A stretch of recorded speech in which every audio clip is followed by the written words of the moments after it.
Hello mga Swish! Finally makakalabas na rin ang Palawan ng person.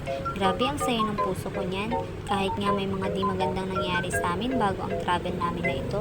Yung tipong prepared at excited na kayo, tapos biglang magkakaproblema. Pero syempre, dahil matagal nang nakabook at pinaghandaan ito, ay di naman pwede na di matuloy. At lalo na first time ko ito. Tagal ko na kaya itong pangarap na makasakay ng eroplano at makalabas ng Palawan.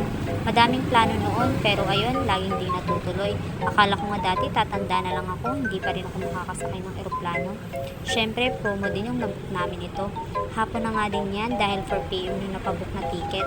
At ayan na nga din ang person, excited na excited. Thank you Lord talaga at na-experience ko na din sumakay dito. Grabe, ang ganda. Huwag kayong judgmental ha. First time ko ito. At ayun na nga din, madilim na nang dumating kami ng Manila. Thank God sa safe flight namin. Di ako nahilo at mas lalong di ako natulog. At syempre, thank you din sa aking supportive videographer ng time na yan. Ito naman yung time na pabalik na kami ng Palawan. Grabe, di ko makakalimutan itong buong experience ko na ito. Salamat talaga sa mga buhay na ginamit ni Lord para maka-experience ako ng ganito.